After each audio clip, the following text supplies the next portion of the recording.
Shalom para pendengar yang dikasihi oleh Tuhan Yesus. Kiranya Tuhan memberikan rahmat-Nya kepada para pendengar semua. Sebentar lagi kita akan mendengarkan pembacaan Alkitab audio dalam versi bahasa Indonesia sehari-hari. Siapkan hati saudara.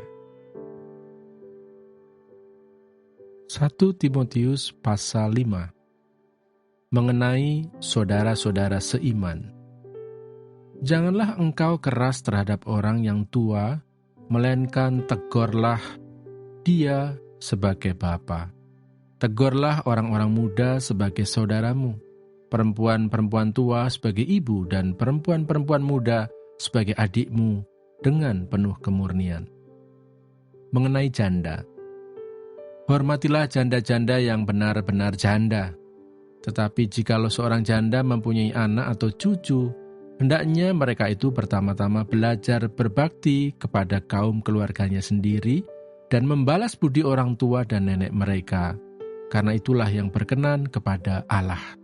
Sedangkan seorang janda yang benar-benar janda, yang ditinggalkan seorang diri, menaruh harapannya kepada Allah dan bertekun dalam permohonan dan doa siang malam.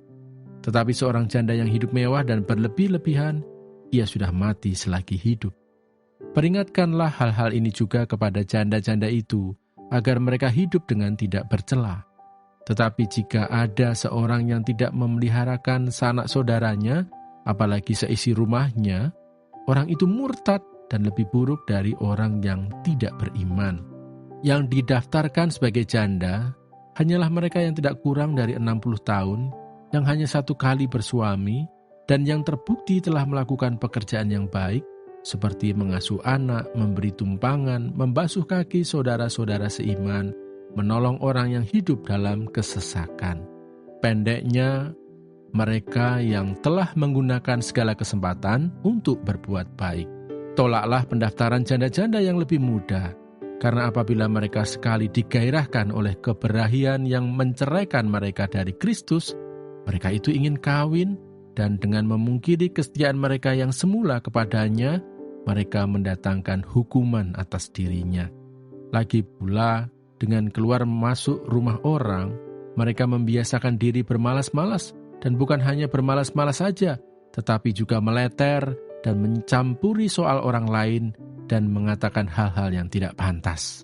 Karena itu aku mau, supaya janda-janda yang muda kawin lagi, beroleh anak, memimpin rumah tangganya, dan jangan memberi alasan kepada lawan untuk memburuk-burukan nama kita, karena beberapa janda telah tersesat mengikut iblis.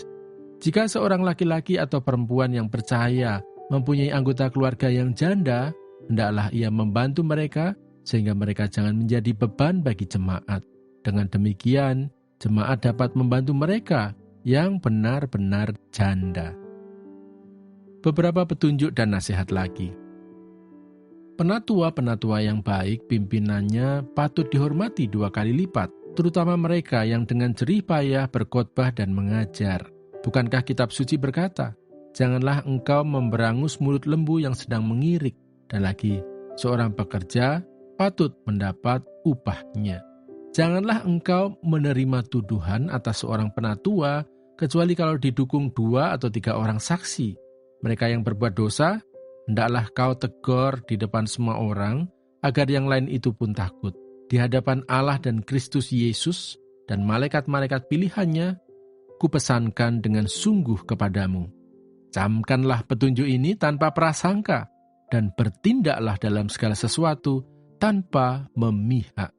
Janganlah engkau terburu-buru menumpangkan tangan atas seseorang, dan janganlah terbawa-bawa ke dalam dosa orang lain. Jagalah kemurnian dirimu. Janganlah lagi minum air saja, melainkan tambahkanlah anggur sedikit, berhubung pencernaanmu terganggu dan tubuhmu sering lemah. Dosa beberapa orang mencolok, seakan-akan mendahului mereka ke pengadilan, tetapi dosa beberapa orang lagi baru menjadi nyata kemudian. Demikian pun perbuatan baik itu segera nyata, dan kalau tidak demikian, ia tidak dapat terus tinggal tersembunyi. Terima kasih Bapa di surga untuk firman-Mu hari ini. Berkati kami semua supaya kami mengerti isi hati-Mu. Terima kasih para pendengar semua, kiranya Tuhan memberkati. Dan jangan lupa untuk share dan subscribe.